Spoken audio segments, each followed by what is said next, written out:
আজকে থেকে ধরেন লক্ষ কোটি বছর আগে, কত কোটি বছর আমরা জানি না, আল্লাহ রাব্বুল আলামিন একা ছিলেন। একা তিনি সর্বপ্রথম সৃষ্টি করলেন আরশে আযীম। কি সৃষ্টি করলেন? আরশ আল্লাহ রাব্বুল আলামিনের একটা এমন স্বতন্ত্র সম্মানিত একটা সৃষ্টি, যেটা সবচেয়ে বড় সৃষ্টি, এর চেয়ে বড় কোনো সৃষ্টি নাই। এমনকি কিয়ামতের মাঠে এই আরশের ছায়া আল্লাহ রাব্বুল আলামিন 7 শ্রেণীর মানুষকে ছায়া দিবেন। সুবহানাল্লাহ। ওই 7 শ্রেণী সম্পর্কে আমরা অন্য হাদিসে পড়ে নিব, অনেকে হয়তো জানেন। সেখানে ন্যায়পরায়ণ শাসক থাকবেন, তারপরে যুবক থাকবেন, যুবক শ্রেণী যারা যৌবনকালটা আল্লাহর ইবাদতে কাটিয়ে দিয়েছে। সুবহানাল্লাহ। যে নারী একজন যুবককে আহ্বান করেছে খারাপ কাজের জন্য, কিন্তু যুবক বলেছে যে আমি রাজি না, আমি আল্লাহকে ভয় করি, সেই যুবকও আরশের ছায়া পাবে ইনশাআল্লাহ। তারপরে সেই দুই ভাই বা ব্যক্তি যারা একে অপরকে আল্লাহর জন্য মহব্বত করে, তারাও আরশের ছায়া পাবে। এমন ব্যক্তি যে গোপনে দান করে, মানে ডান হাত দিয়ে কি দান করছে বাম হাত জানে না, তারাও আরশের ছায়া পাবে। এমন ব্যক্তি যে অন্ধকারে বা একাকী আল্লাহ পাককে স্মরণ করে এবং চোখ দিয়ে দরদর করে পানি পড়তে থাকে, এই ব্যক্তিও আরশের ছায়া পাবে। এরকম প্রায় 7 শ্রেণীর মানুষ আরশের ছায়া পাবে। আরশ সৃষ্টি করার পরে আরশটা ছিল পানির উপরে। কোথায় ছিল? পানির উপরে। সূরা হুদের মধ্যে আছে। আমি শুধু রেফারেন্সগুলো আপনাদেরকে সূরাগুলো বলে দিব, বাসায় গিয়ে আপনারা পড়বেন। প্রত্যেকটা আয়াত কিন্তু এখানে ধরে ধরে বলার সময় নাই আর কি আমার কাছে। তো আরশটা ছিল পানির উপরে। এরপরে আল্লাহ রাব্বুল আলামিন আসমান এবং জমিন সৃষ্টি করেছেন 6 দিনে। পুরো মহাবিশ্ব আল্লাহ রাব্বুল আলামিন সৃষ্টি করেছেন কত দিনে? 6 দিনে। ফি সিত্তাতি আইয়াম, 6 দিনে। এখন সৃষ্টি করার পরে আল্লাহ রাব্বুল আলামিন কলম সৃষ্টি করেছেন। কি সৃষ্টি করেছেন? কলম। ইলমের সাথে যে কলমের সম্পর্ক, এটা একটু পরে আরো ক্লিয়ার হবে আপনাদের কাছে। আল্লাহ পাক কলম সৃষ্টি করে বলেছেন উক্তুব, কলম তুমি লিখো। কলম তো আমাদের সংজ্ঞামত জড় পদার্থ, তাই না? হ্যাঁ, তো আল্লাহ পাক বলছেন কলমকে তুমি লিখো। তো কলম কথা বলছে, মাযা আকতুব, আমি কি লিখবো? আল্লাহ পাক বলছেন লিখো, কিয়ামত পর্যন্ত যা যা হবে সব লিখে ফেলো। এরপর আল্লাহ রাব্বুল আলামিন লাউহে মাহফুজের মধ্যে একদম from the very beginning till the last day of judgement প্রত্যেকটা কথা লাউহে মাহফুজে লেখা আছে। এমনকি আপনার কার সাথে বিয়ে হবে সেটাও, কয়টা বাচ্চা কাচ্চা হবে সেটাও। তাই এত অস্থির হওয়ার দরকার নাই, রিজিকে যা আছে আসবে ইনশাআল্লাহ। লেখা যদি হয়ে থাকে আসবে না? আসবে ইনশাআল্লাহ। সবর। তো এই জন্য মুমিনদেরকে বলা হয়েছে তোমরা কখনো হতাশ হবে না, কারণ তাকদীর লেখা হয়ে গেছে, হতাশার কোনো কারণ নাই। একটা প্রবণতা আমরা সমাজে দেখছি আত্মহত্যার। ইয়াং জেনারেশনকে আমরা নসিহত করবো যে ভুলেও নিজের জীবনকে বিসর্জন দিতে যাবেন না। আল্লাহ রাব্বুল আলামিন আপনাদেরকে সৃষ্টি করেছেন তার ইবাদত করার জন্য এবং তার জমিনে তার দিনটাকে প্রতিষ্ঠা করার জন্য। খেলায় খেলায় আপনার জীবনটা নষ্ট করবেন না, ঠিক আছে ভাই? আল্লাহ বোঝার তৌফিক দান করেন। তো কলম সৃষ্টি করার পরে কিয়ামত পর্যন্ত সব লেখা হয়ে গেছে। এখন আমাদের এই পৃথিবীতে তো মানুষ ছিল না, ছিল? এদিকে মনোযোগ দেন। এই পৃথিবীতে কি আগে মানুষ ছিল? এই পৃথিবীতে আগে কি ছিল তাহলে বলেন? হ্যাঁ, মাশাআল্লাহ। এই পৃথিবীতে আগে কি ছিল? এখন ওরা নাই? সবার সাথেই কিন্তু একটা করে আছে। কমপক্ষে কয়টা করে? সবার সাথে কমপক্ষে একটা করে। আর কোন কোন জায়গা আছে যেখানে জিনের বড় বড় আকড়া আছে। পৃথিবীতে যে জায়গাগুলো থেকে ইসলাম বিরোধী অপতৎপরতাগুলো চলে, ওখানে জিনের আকড়া বেশি। কথা বুঝতে পারছেন? তো জিন জাতিকে আল্লাহ পাক ধ্বংস করে দিয়েছেন তাদের পাপের কারণে, আল্লাহ দ্রোহিতার কারণে, অবাধ্যতার কারণে। এখন আল্লাহ রাব্বুল আলামিন ইরাদা করলেন পৃথিবীতে আমাদেরকে সৃষ্টি করবেন, মানে মানুষকে সৃষ্টি করবেন। আল্লাহ পাক তার সমস্ত ফেরেশতাদেরকে একত্রিত করলেন। ঘটনাটা কিন্তু খুব ইন্টারেস্টিং। আমি জানি এখানে ওলামায়ে কেরামও আছেন, তবে আমি সবার জন্য প্রযোজ্য হয় এমন কথা বলারই চেষ্টা করছি, কারণ অনেকে হয়তো এগুলো নাও জানতে পারে। তো আল্লাহ পাকের ভাষায় আমি যদি বলি, আল্লাহ রাব্বুল আলামিন বলছেন বা'দা আউযু বিল্লাহি মিনাশ শাইতানির রাজীম ওয়া ইয ক্বালা রাব্বুকা লিল মালায়েকা ইন্নী জাঈলুন ফিল আরদি খলিফা। হে নবী মুহাম্মদ সাল্লাল্লাহু আলাইহি ওয়াসাল্লাম, তুমি স্মরণ করো সেই সময়ের কথা যখন আল্লাহ তোমার রব সমস্ত ফেরেশতাদেরকে ডেকে বলেছিলেন যে ইন্নী জাঈলুন ফিল আরদি খলিফা, আমি জমিনে মানে পৃথিবীতে আমার খলিফা পাঠাতে চাই। কি পাঠাতে চাই? আরো জোরে বলেন। আল্লাহ পাক বলেননি পৃথিবীতে মানুষ পাঠাতে চাই, পৃথিবীতে নতুন কোনো মাখলুক পাঠাতে চাই।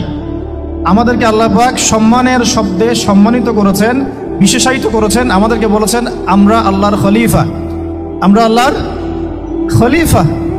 এখন আমরা আল্লাহর খলিফা, কিন্তু পৃথিবীতে মানুষ খিলাফা শব্দ সহ্য করতে পারে। হ্যাঁ, কি অদ্ভুত না? এটা কোরআনের কি শেষের দিকে আছে না প্রথম দিকে আছে? সূরা বাকারার একদম শুরুর দিকে 3টা 4টা 5টা পৃষ্ঠা উল্টালে দেখবেন এই একটা আছে। কোরআন তাহলে শুরু থেকে কখনো খুলেও দেখেনি সে ব্যক্তি, প্রমাণ হলো এটা যে খুলেও দেখেন, অথবা দেখলেও সে এড়িয়ে গেছে। আল্লাহ পাক আমাদেরকে বললেন যে পৃথিবীতে আমি আমার খলিফা পাঠাতে চাই। তাহলে আদম আলাইহিস সালামকে আল্লাহ পাক মুহাব্বতের শব্দে, সম্মানের শব্দে বিশেষায়িত করলেন, কি বলে? সুবহানাল্লাহ, সুবহানাল্লাহ। আর খলিফা কাকে বলে এটা আমি আপনাদেরকে বোঝাচ্ছি একটা দোয়া থেকে, একটা দোয়া থেকে। এই যে গাড়িতে করে আমরা বাসা থেকে আসলাম বা যখন কোনো সফরে যাই, আমরা একটা দোয়া পড়ি, সুবহানাল্লাযী সাখখারা লানা হাযা ওয়া মা কুন্না লাহু মুকরিনিন ওয়া ইন্না ইলা রাব্বিনা লামুনকালিবুন। এতটুকু তো পড়ি নাকি? এগুলো পড়তে হবে। বই মেলায় এসেছি শুধু লেকচার শোনার জন্য না, ছবি তোলার জন্য না। আজকে জীবনটা পরিবর্তন করার নিয়াত করে যাইতে হবে, ঠিক আছে ভাই? বই প্রকাশ করা, ছাপানো, বিক্রি করা, লেখা, এর চেয়ে বড় কথা আমার জীবনটা ইলমের আলোয় আলোকিত করা। আমি বই লিখলাম ধরেন একটা, আমার মধ্যে সেই আমল নাই, লাভ নাই। লাভ আছে? আমি বই ছাপাইছি 100, 200, 500, 1000, আমি নিজেই আমল করি না, হবে? আগে আমল, আমল জরুরি। ইলমের সাথে আমলটা খুব বেশি জরুরি। আলেম তাকেই বলা হয় যে ইলম অনুযায়ী আমল করে। তাহলে আল্লাহ পাক বলেন, লিমা তাকুলুনা মা লা তাফআলুন, তোমরা এমন কাজ, এমন কথা কেন বলো যে আমল নিজেরাই করো না? কাবুরা মাকতান ইনদাল্লাহ আন তাকুলু মা লা তাফআলুন, আল্লাহর কাছে সবচেয়ে গর্হিত একটা অপরাধ, তোমরা একটা কথা বলবা কিন্তু আমল করবে না। তো দোয়াটা মুখস্থ করবেন। এই দোয়ার নিচে একটা অংশ আছে, আল্লাহুম্মা আনতা সাহিবু বিস সাফারি। আমার কথাটা শুনেন, খলিফার অর্থটা বুঝেন। অনেকে তো অনেকভাবে ব্যাখ্যা করে আর কি। আল্লাহুম্মা আনতা সাহিবু ফিস সাফারি, আল্লাহ তুমি এই সফরে আমার সাথী। সফরে বের হওয়ার সময় দোয়া পড়ছি আমরা, আল্লাহুম্মা আনতা সাহিবু ফিস সাফারি, আল্লাহ তুমি এই সফরে আমার সাথী। ওয়াল খলিফাতু ফিল আহলি ওয়া মালি, আল্লাহ আমি তো বাসায় নাই, আমার বাসার আহাল মালের খলিফা হচ্ছে তুমি আল্লাহ। তাহলে খলিফা শব্দটি কি বুঝলেন?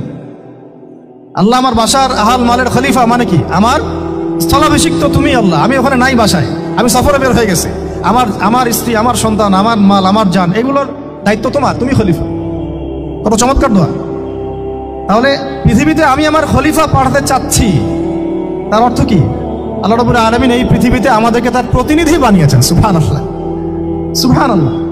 তাহলে আমরা নিজেদের আত্মপরিচয় ভুলে গেলাম যে আমরা আল্লাহর প্রতিনিধি পৃথিবীতে, তাই না? আমরা এখন আব্রাহাম লিঙ্কনের পূজা করতেছি। আব্রাহাম লিঙ্কনের পূজা তো বুঝেন না আপনারা, এটা হচ্ছে ওই যে সকল ডেমোক্রেসি পূজার।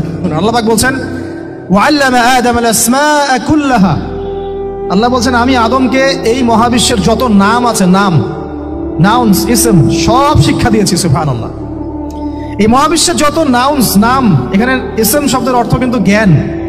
ইসম মানে কি? এখানে জ্ঞান। মহাবিশ্বের যে জ্ঞানগুলো আছে, এই জ্ঞানগুলো আল্লাহ পাক আমাদের আদি পিতাকে শিক্ষা দিয়েছেন। আমাদের আদি পিতাকে আল্লাহ নিজে শিক্ষা দিয়েছেন। সৃষ্টিগতভাবে আমরা জ্ঞানী ছিলাম না, আল্লাহ পাক আমাদেরকে জ্ঞান শিক্ষা দিয়েছেন। আমরা ফিলোসফির বইগুলো খুললে দেখবেন ওখানে বুদ্ধিবাদ নামে একটা মতবাদ আছে। মানে তারা বলে যে মানুষ সৃষ্টিগতভাবেই একজন বুদ্ধিদীপ্ত প্রাণী। এটা ভুল কনসেপ্ট।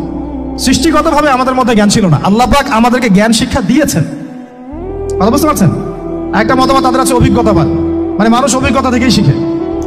আরেকটা আছে সমন্বয় মতবাদ, আপনারা তো এগুলো অনেকে পড়েছেন হয়তো। এর বাইরে যে একটা মতবাদ আছে যে আল্লাহ পক্ষ থেকে ওহী ভিত্তিক মানুষ জ্ঞান শিখে, এই মতবাদ কোনো দার্শনিকের বইয়ে স্থান পেল না। কি আফসোস, কি আফসোস। অথচ মুসলিম ঘরে দার্শনিক তারা। আমরাও পড়েছি ভাই 4 বছর এই কারণে গেলে। কি আফসোস, আল্লাহ পাকের ওহীর পক্ষ থেকে যে জ্ঞান আসতে পারে এইটা কনসেপ্টটাই নাই। অথচ এখানে কোরআনে আল্লাহ পাক বলছেন, ওয়াল্লামা আদামাল আসমাআ কুল্লাহা, আমি আল্লাহ আদমকে সমস্ত নাম শিক্ষা দিয়েছি। সুবহানাল্লাহ। এরপরে এই যে জ্ঞান আদম আলাইহিস সালামকে আল্লাহ পাক শিক্ষা দিলেন, এর ফলশ্রুতিতেই আল্লাহ পাক বললেন যে ওয়াইজ কুল্না লিল মালাইকা উসজুদু লি আদম, হে ফেরেশতারা তোমরা এখন আদমকে সিজদা করো। কি ফেরেশতাদেরকে দিয়ে আল্লাহ পাক আমাদের পিতাকে সিজদা করালেন কিসের মানদণ্ডে? কিসের কারণে? জ্ঞানের কারণে। জ্ঞানের কারণে ফেরেশতাদেরকে আল্লাহ পাক বললেন যে এই নামগুলো বলে দাও তো তোমরা। তারা বলতে পারলো না। তারা বললো লা ইলম আল্লাহুম্মা লা ইলমা লানা ইল্লা মা আল্লামতানা, আল্লাহ আমাদের তো সেই জ্ঞান নাই, শুধু ওইটুকু জ্ঞান আছে যা আপনি আমাদেরকে শিখিয়েছেন। তখন আল্লাহ পাক বলেছিলেন যে আমি যা জানি তোমরা তা জানো না। আমি কি বলি নাই যে আমি আসমান জমিনের গায়েবের সব খবর জানি? তখন আল্লাহ বললেন যে তোমরা সবাই সিজদা করো আদমকে। তাহলে আমাদের পিতাকে খলিফা করা হলো, জ্ঞান শেখানো হলো, আল্লাহ পাক নিজে শেখালেন, ফেরেশতার মণ্ডলীদের দিয়ে সিজদা পর্যন্ত করালেন। কিসের মানদণ্ডে? আরো আসতে বলেন, জ্ঞানের মানদণ্ডে। এখন যদি আমরা একটু প্রশ্ন ছুড়ে দেই নিজ নিজ বিবেকে, আমরা কি সেই ওহীর 10টা সূরাও শিখেছি?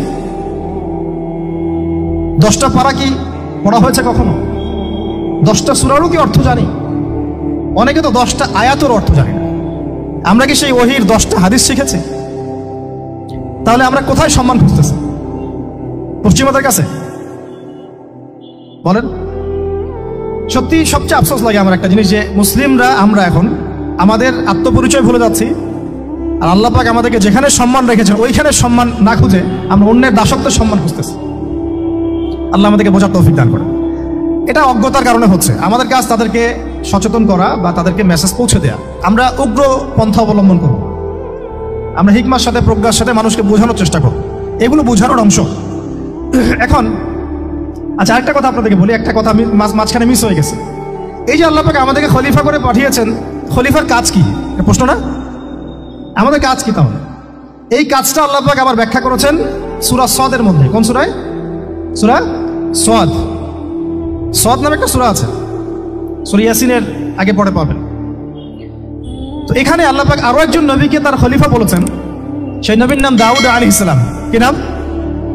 আর দাউদ আলাইহিস সালাম কিন্তু এই জেরুজালেম থেকে, যেখানে এখন ওই জায়নিস্টরা বোম্বিং করে আর কি, নিরীহ মুসলিমদেরকে হত্যা করে বিগত 70 বছর থেকে, ওই জেরুজালেম থেকে কিন্তু দাউদ আলাইহিস সালাম বিশ্ব শাসন করেছিলেন।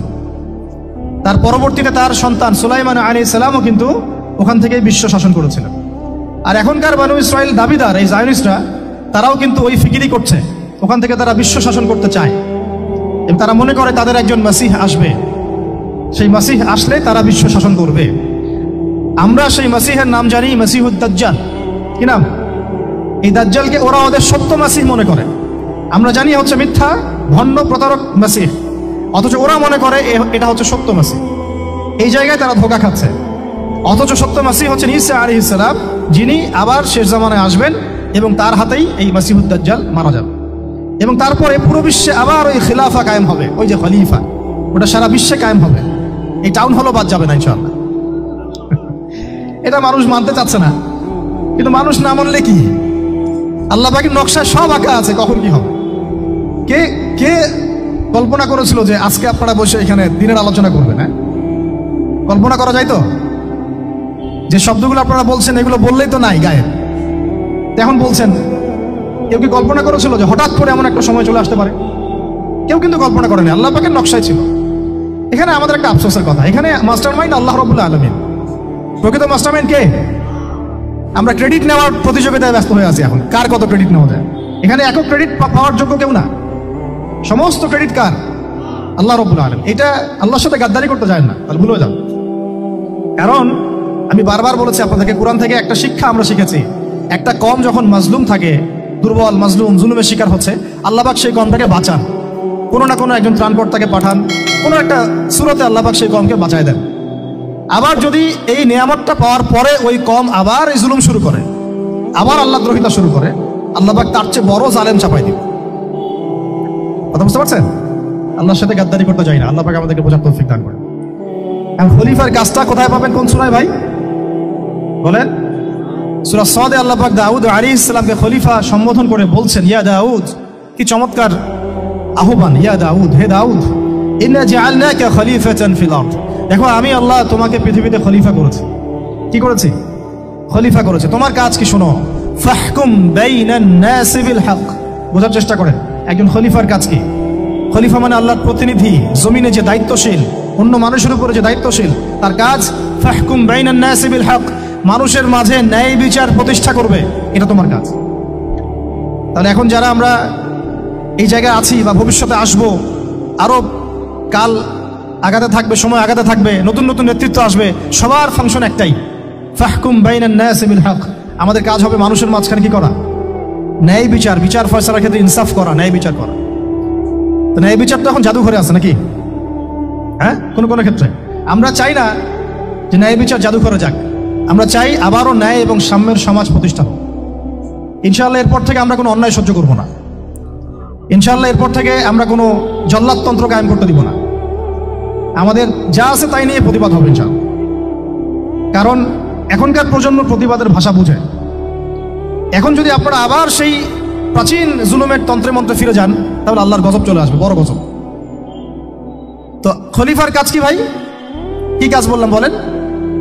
মানুষের মাঝখানে ন্যায় বিচার প্রতিষ্ঠা করা। আচ্ছা, আরো আছে, আয়াত শেষ হয় নাই। আল্লাহ পাক বলছেন ওয়ালা তাত্তাবিউল হাওয়া, ন্যায় বিচার করতে গিয়ে নিজের দাসত্ব মানে প্রবৃত্তির অনুসরণ করো না। ন্যায় বিচার করতে গিয়ে নিজের প্রবৃত্তির অনুসরণ করো না, মন গড়া বিধানের অনুসরণ করো না। আমার মামা, আমার চাচা, আমার খালু পার করে দিও না। প্রবৃত্তির অনুসরণ মানে কি? মন যাচাই তাই করো না। ন্যায় বিচার করতে গিয়ে আল্লাহ পাকের বিধান মেনে চলো। কারণ সূরা মাইদাতে আল্লাহ পাক বলেছেন আয়াত নাম্বার 44, 45, 47-এ ওয়ামান লাম ইয়াহকুম বিমা আনজালাল্লাহ ফাউলাইকা হুমুল কাফিরুন, যারা আল্লাহ পাকের হুকুম অনুযায়ী বিচার ফয়সালা করে না তারা কাফির। 45-এ কি আল্লাহ বলছেন ওয়ামান লাম ইয়াহকুম বিমা আনজালাল্লাহ ফাউলাইকা হুমুল ফাসিকুন, যারা আল্লাহ পাকের বিধান অনুযায়ী বিচার ফয়সালা করে না এরা ফাসিক, পাপাচারী। 47 নম্বর আয়াতে কি আবার বলছেন ওয়ামান লাম ইয়াহকুম বিমা আনজালাল্লাহ ফাউলাইকা হুমুজ জালিমুন, যারা আল্লাহর হুকুম বিধান অনুযায়ী বিচার ফয়সালা করে না এরা জালেম। তো কাফেরও বলেছেন আল্লাহ, ফাসিকও বলেছেন, জালেমও বলেছেন। তাহলে বিচার ফয়সালা করার ক্ষেত্রে আল্লাহ পাকের বিধানকে সর্বোচ্চ অগ্রাধিকার দিতে হবে। নিজের প্রবৃত্তির অনুসরণ করা যাবে না। যদি করে তাহলে কি হবে? ইউদিল্লাকা আন সাবিলিল্লাহ, তাহলে এটা তোমাকে আল্লাহর রাস্তা থেকে সরাই নিয়ে যাবে। এর ফলে কি হবে? জেনে রাখো ইন্নাল্লাযীনা ইউদিল্লুনা আন সাবিলিল্লাহ লাহুম আযাবুন শাদীদ বিমা নাসু ইয়াউমাল হিসাব। এটা পরে দেয় নিশ্চয়ই যারা আল্লাহ পাকের সরল পথ থেকে বিচ্যুত হয়ে গেছে তাদের জন্য কাল কিয়ামতের মাঠে আছে আযাবুন শাদীদ। আযাবুন শাদীদ মানে কঠিন কঠিন যন্ত্রণাদায়ক শাস্তি, এই কারণে যে তারা কিয়ামতের দিনটাকে ভুলে গিয়েছে। শাদীদ এর অর্থটা কি এটা বোঝার জন্য আপনাকে সূরা হাদীদ পড়তে হবে। কোন সূরা? আসলে কোরআনের আয়াতগুলো হচ্ছে আকাশের তারার মতো। তারা দেখবেন আকাশের, তারা দেখাও সুন্নত। ইসলাম তো রসকসহীন ধর্ম না রে ভাই, সবকিছুই আছে এখানে। আসলে আমরা জানি না বলে আমরা মনে করি যে এখানে কোনো বিনোদনই নাই, তাই না? এই গান বাজনা না করলে কি হয়, মন শান্তি হয়, এরকম একটা ভাব। যদি আপনি কোরআনের ভিতর ঢুকে যান, আপনার হৃদয়ে এমন নূর আসবে, এমন তৃপ্তি আসবে যে ওগুলো আপনার শুনতে ইচ্ছা করবে না। আপনি কান বন্ধ করে ফেলবেন, নিজেই বলতেই হবে না।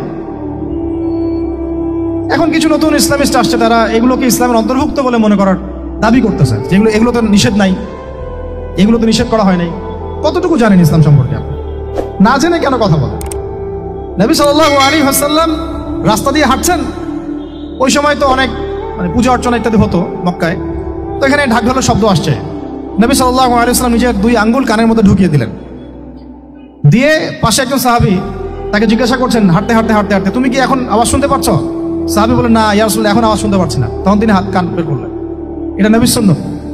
আর আমরা নবীর সুন্নাতকে উল্টাই দিচ্ছি কিভাবে দেখেন, আমাদের কানেই এখন ইয়ারফোন। উনি যেটা শুনে কান বন্ধ করতেন ওইটা আমরা কানে ঢুকায় রাখছি একবার। আল্লাহ আমাদেরকে বোঝার তৌফিক দান করেন। দেখেন আমরা তো সবাই পাপী।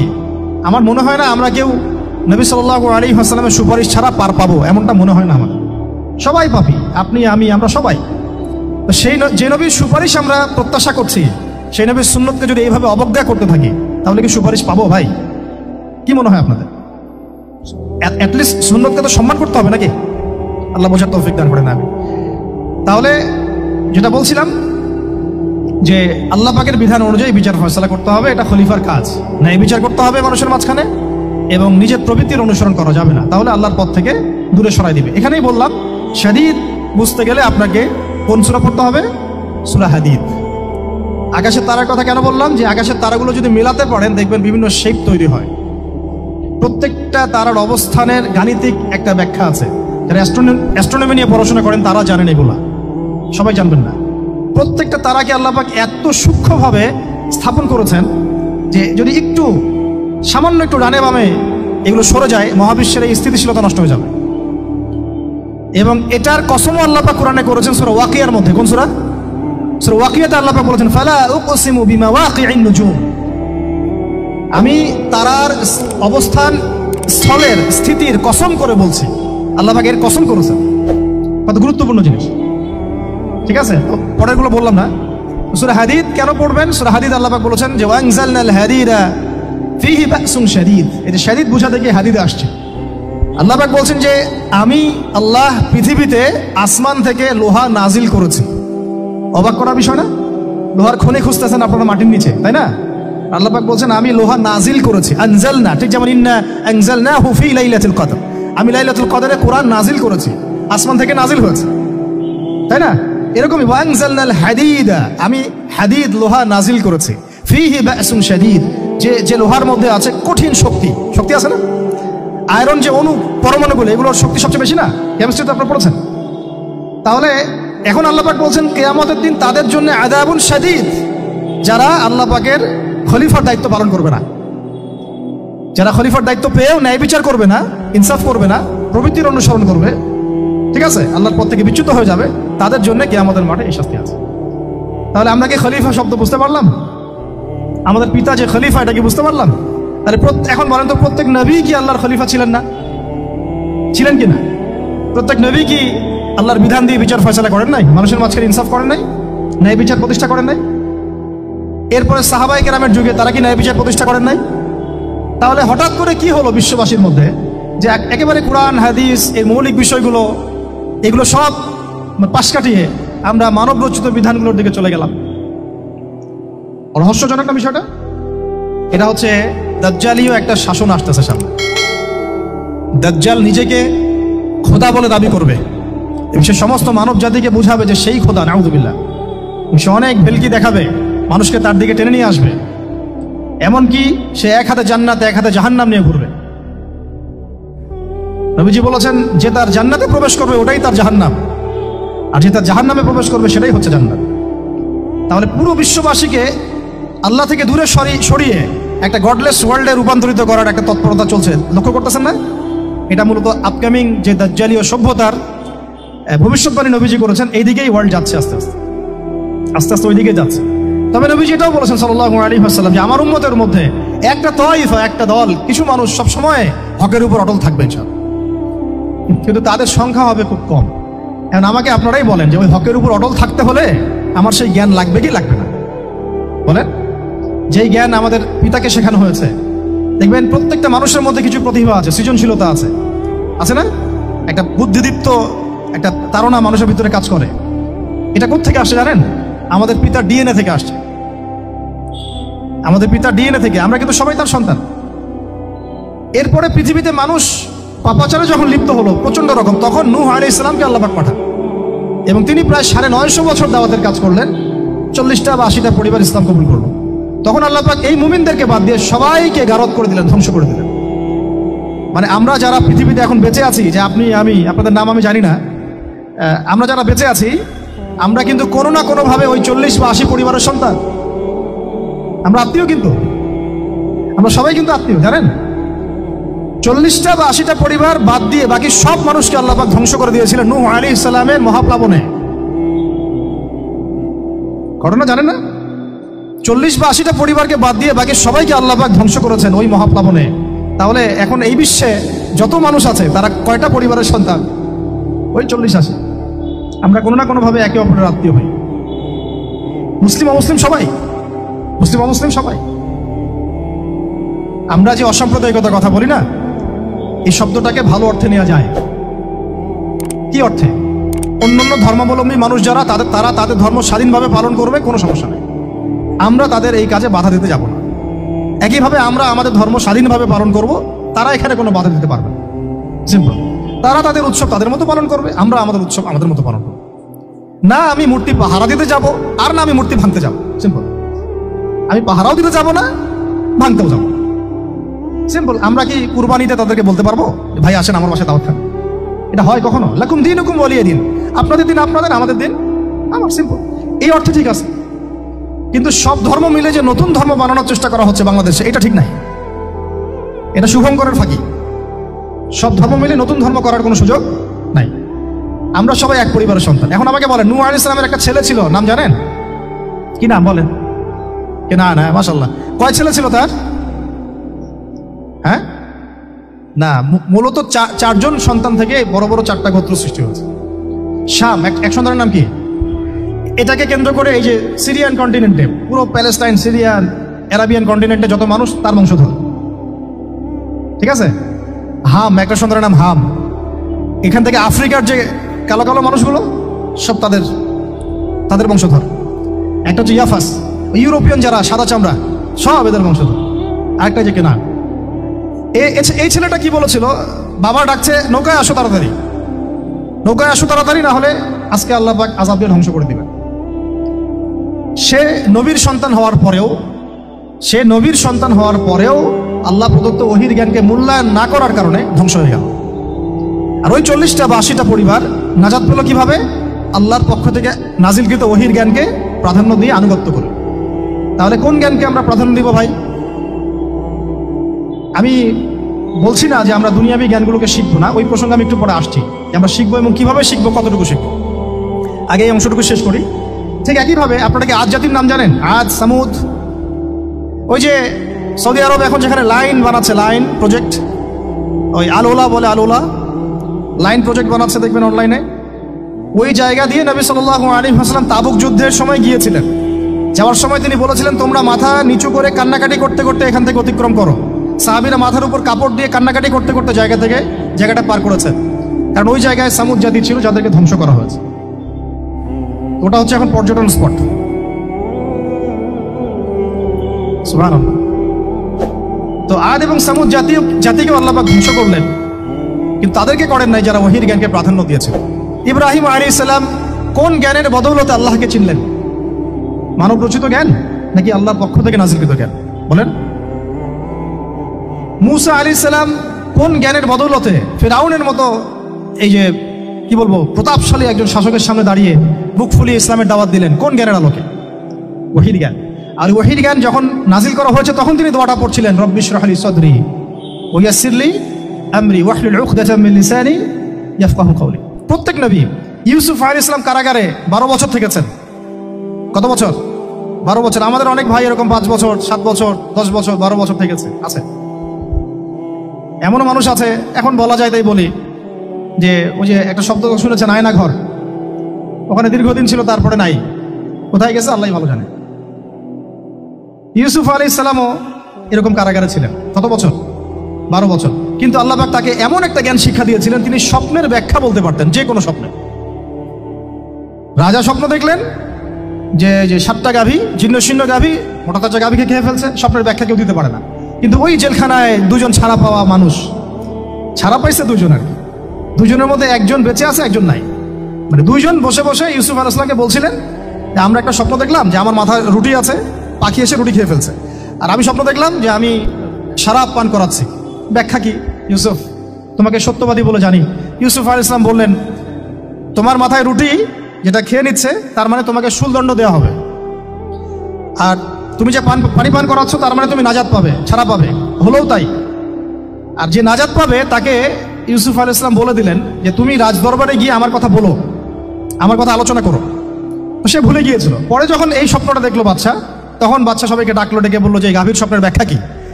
তখন এই ব্যক্তির মনে পড়ছে, আর ইউসুফ তো ব্যাখ্যা দিতে পারে। সে গিয়ে ইউসুফ আলাইহিস সালামকে ডেকে নিয়ে আসতেছে যে এই রাজা স্বপ্ন দেখছে, এই ব্যাখ্যা কি? স্বপ্ন কিন্তু আপনার কাছে শুনে একটা স্বাভাবিক মনে হচ্ছে, আরে গাভীর আবার স্বপ্নের কি ব্যাখ্যা? তখন ইউসুফ আলাইহিস সালাম ব্যাখ্যা দিলেন যে 7 বছর ফসল ফলবে আপনাদের এলাকায়, তারপরের 7 বছর হবে দুর্ভিক্ষের সময়। কিসের সাথে কিসের ব্যাখ্যা? এই জ্ঞান কে শিখালেন তাকে? এই ইন্টারপ্রিটেশনের জ্ঞান কে শিখালেন? তাহলে জ্ঞানের মূল উৎস কে? আমার কথা বলার উদ্দেশ্য কি বুঝতে পারছেন? যত জ্ঞান তার মূল উৎস কে? স্বপ্ন একটা জ্ঞান, যদি সেটা সত্য হয়। আর জেনে রাখবেন, কিয়ামতের আগে আগে মুমিনদের স্বপ্ন বেশি বেশি সত্য হবে। ঠিক আছে? মূসা আলাইহিস সালামকেও সেই আল্লাহ জ্ঞান শিক্ষা দিলেন। ঈসা আলাইহিস সালাম এই কুষ্ঠরোগীর গায়ে হাত বুলালে ভালো হয়ে যায়। হ্যাঁ, অন্ধ ব্যক্তির মানে চোখে হাত বুলালে ভালো হয়ে যায়। এমনকি মৃত ব্যক্তিকে তিনি বলছেন কুম বিইজনিল্লাহ, আল্লাহর হুকুমে দাঁড়িয়ে যাও, দাঁড়িয়ে গেল। এই জ্ঞান কে দিয়েছেন তাকে? দাউদ এবং সুলাইমান আলাইহিস সালাম এই যে পশু পাখির ভাষা বোঝেন, সুলাইমান আলাইহিস সালাম পিঁপড়ার ভাষাও বোঝেন। আপনাদের সায়েন্স কি পিঁপড়ার ভাষা বুঝে? হ্যাঁ, আমরা তো এখন সায়েন্সকে সবকিছুর মানদণ্ড মনে করি, তাই না? সায়েন্স যদি বলে হ্যাঁ তাহলে হ্যাঁ, না বললে না। মানে এমন একটা ভাব, দেখেন সায়েন্সকে আমরা ইলাহ বানাইছি, ইলাহ, উপাস্য। সায়েন্স যদি বলে যে পৃথিবী থেকে অমুক অমুক কোটি কোটি আলোকবর্ষ দূরে একটা গ্রহের সন্ধান পাওয়া গেছে, নাম দিল ধরেন যে আলফা এক্স ওয়াই জেড কিছু একটা, ওখানে হুরপড়ি আছে, হ্যাঁ ওখানে দুধের সাগর আছে, মধুর সাগর আছে। তো মানুষ তখন বিশ্বাস করা শুরু করবে, হ্যাঁ হ্যাঁ তাই তো থাকতেই পারে। নাসা বলেছে না হয়ে পারে, নাসা মন্তব্য করেছে না হয়ে পারে। ওরকম যদি বলে অনেক দূরে একটা আগুনের একটা বিশাল ইয়া পাওয়া গেছে, গ্রহ পাওয়া গেছে, ওখানে আযাব দেওয়া হয়, শাস্তি দেওয়া হয়, ওখানে অন্য মাখলুক আছে, ওদের ভাষা এলিয়েন আর কি, মানুষ বিশ্বাস করে।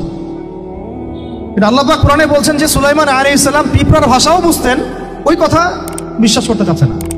সুলাইমান আলাইহিস সালাম বাতাসে ফ্লাই করতে পারতেন, এটা বুঝতে পারতেছেন, বিশ্বাস করে না।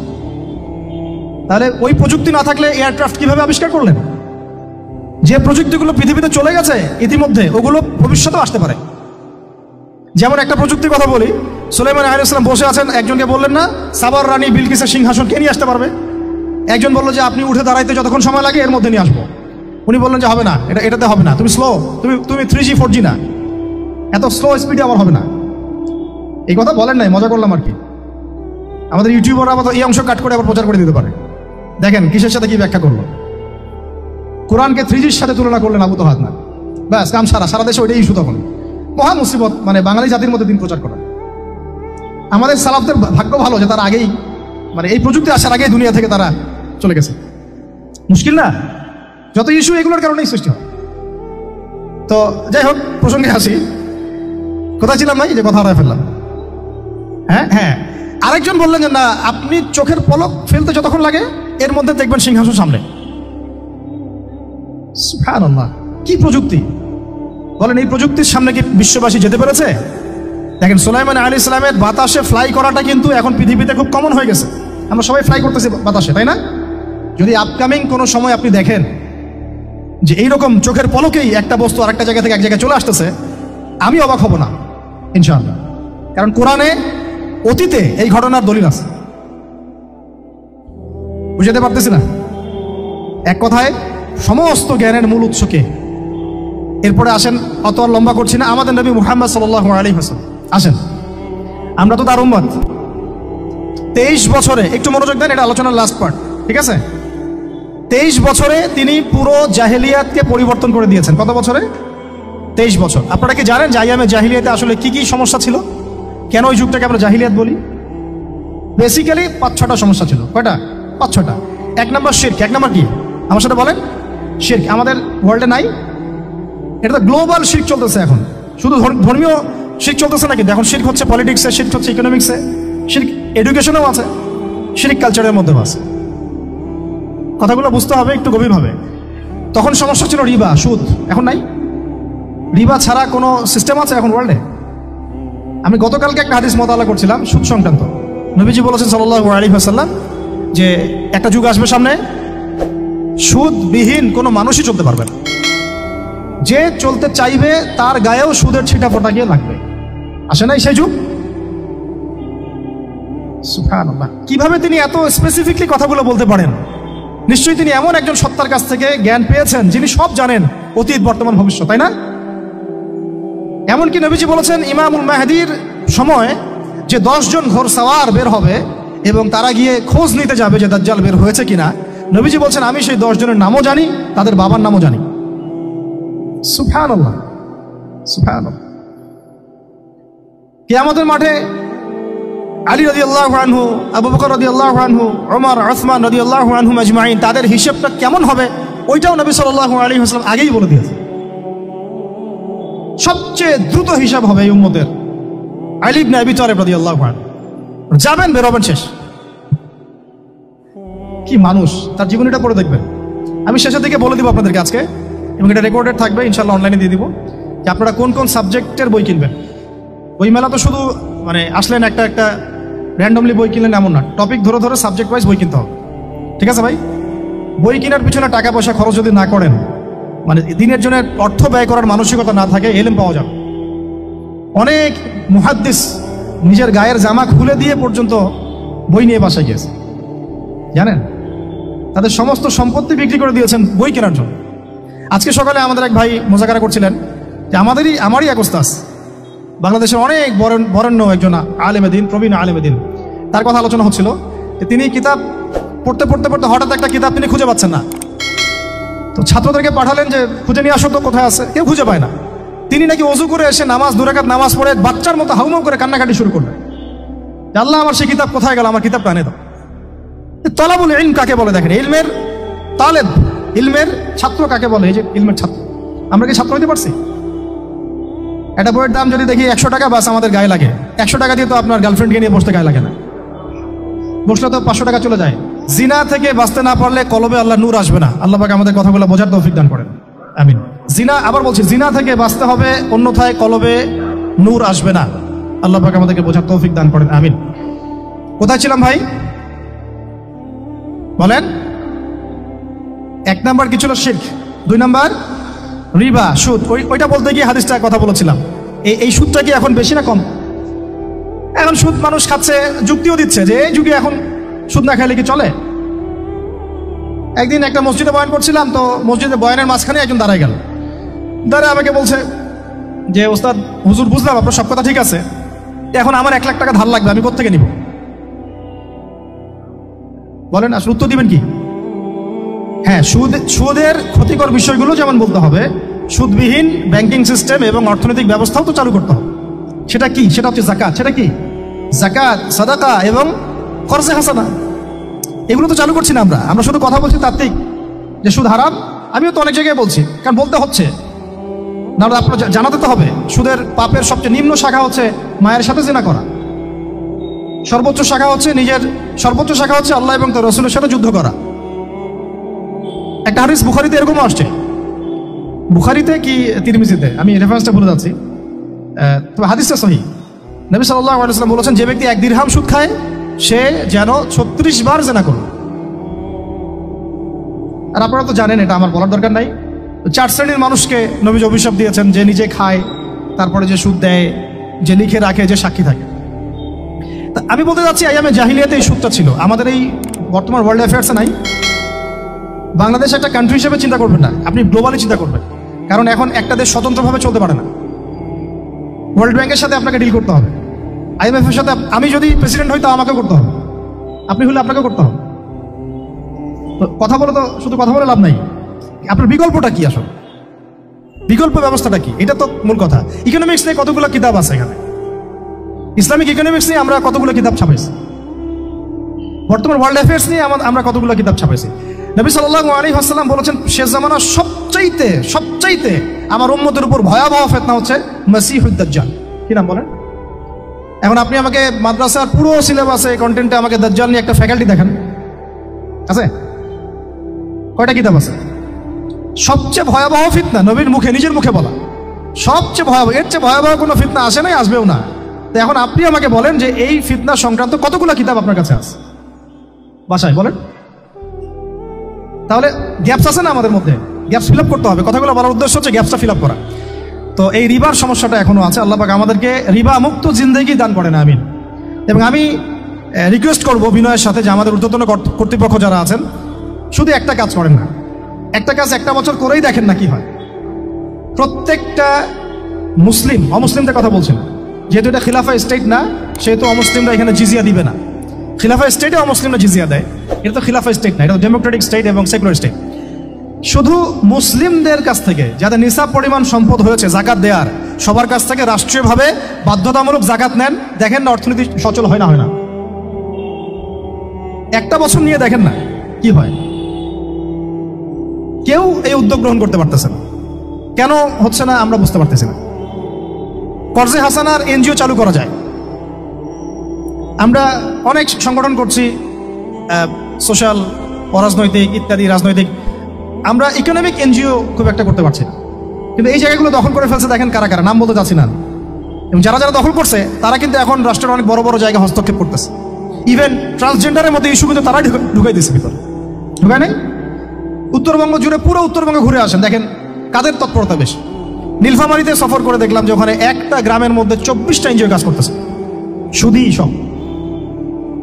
তারপরে মানুষ তামাক চাষ করে খাচ্ছে। একটা দল দাবি করতেছে নবী সাল্লাল্লাহু আলাইহি ওয়াসাল্লাম ছাড়াও আরো নাকি নবী আসতে পারে, নাউযুবিল্লাহ। এবং ওই যে মির্জা গোলাম আহমেদও তাদের অন্তর্ভুক্ত। মানুষ ওই দলের নাম লেখাচ্ছে চাকরির জন্য, ব্যবসা করতেছে তারা দেশের মধ্যে। আরে ভাই, শুধুমাত্র তাত্ত্বিক কথাবার্তা না, আমাদের সংগ্রামটা কিন্তু বহুমুখী। শুধু ইলম অর্জন তো একটা বেসিক জিনিস, এই বেসিকটাই এখনো হচ্ছে না আমাদের। ইলম অর্জনটা বেসিক জিনিস, এটাই হচ্ছে না। এরপরে আপনার অর্থনীতি সমৃদ্ধ করা, সংস্কার করা, সমাজ সংস্কার করা, রাজনৈতিক অঙ্গনগুলোর মধ্যে যে অরাজকতা, এগুলোকে সংস্কার করা, কত কাজ আমাদের। কিন্তু আমরা কিন্তু একটা জায়গাতেও স্থির নাই। ইভেন একটা মাসালাতেও আমরা এক জায়গায় আসতে পারতেছি না, ঐক্যবদ্ধ হতে পারতেছি না। আমরা খুবই ব্যাকডেটেড চিন্তা করতেছি এই জায়গাতে। অথচ আমাদের উচিত ছিল এই প্রবলেমগুলোকে আরো 30-40 বছর আগেই সলভ করা। তাহলে এখন হয়তো আপনি ভালো কিছু পেতেন। আমাকে একটা প্রতিষ্ঠান দেখান যেখানে নুরানি থেকে নিয়ে, মানে নুরানি থেকে দাওরা বা ক্লাস নার্সারি থেকে মাস্টার্স, এরকম সিলসিলায় ইসলামিক শিক্ষা এবং জেনারেল শিক্ষাকে একত্রিত করে একটা সিলেবাস মেনটেন করে পড়ানো হচ্ছে। আমাকে কয়েকটা প্রতিষ্ঠানের নাম বলেন, আমি ওখানে আমার মেয়েকে ভর্তি করাবো। আমাকে দেন, রেডিমেড দেন, আমার ছেলেকে ভর্তি করাবো। আমরা ফিকির করতেছি না। এটা হওয়া উচিত ছিল বিগত 30 বছর আগেই। আমি আপনাদেরকে বলি যে প্রকাশনা সংস্থার ভাইরা আছেন অনেকে এখানে। ধরেন আমাদের রংপুরের কোনো ভাই আপনাদেরকে পুরো 1 বিঘা জমি দিল, বা ধরেন 5 বিঘা জমি দিয়ে দিল, ঠিক আছে? আর আমরা সবাই মিলে দেশবাসীর কাছ থেকে টাকা কালেক্ট করে একটা কনস্ট্রাকশন দাঁড় করে প্রতিষ্ঠান দাঁড় করালাম, একেবারে অনার্স, মানে নুরানি থেকে নিয়ে, মানে প্লে গ্রুপ থেকে নিয়ে মাস্টার্স, এরকম ফ্যাকাল্টি আর করলাম। এখন ভাই আপনারা যারা বই প্রকাশ করতেছেন, আমাকে কি আপনারা বই দিতে পারবেন? প্রত্যেকটা ক্লাসে আমি কোন কোন বই পড়াবো পারবেন? আমাকে কি সিলেবাস দিতে পারবেন? কথা বলেন। প্লে গ্রুপে কোন কোন বই পড়াবো আমাকে দেন, নার্সারিতে দেন, STD 1-এ দেন, 2-তে দেন, 3-তে দেন, 5-এ দেন, এভাবে আপনি আমাকে ক্লাস 10 পর্যন্ত দেন। তারপরে কি আপনি আমাকে অনার্স, মাস্টার্স, এই ফ্যাকাল্টিগুলো আলাদা আলাদা, এগুলো কি ইউনিভার্সিটি আদলে আপনি কি আমাকে সাজা দিতে পারবেন? আমরা জায়গা দিব, টাকা দিব, প্রতিষ্ঠান করে দিব। প্রকাশনা সংস্থা থেকে কি আমরা এতটুকু পেতে পারি?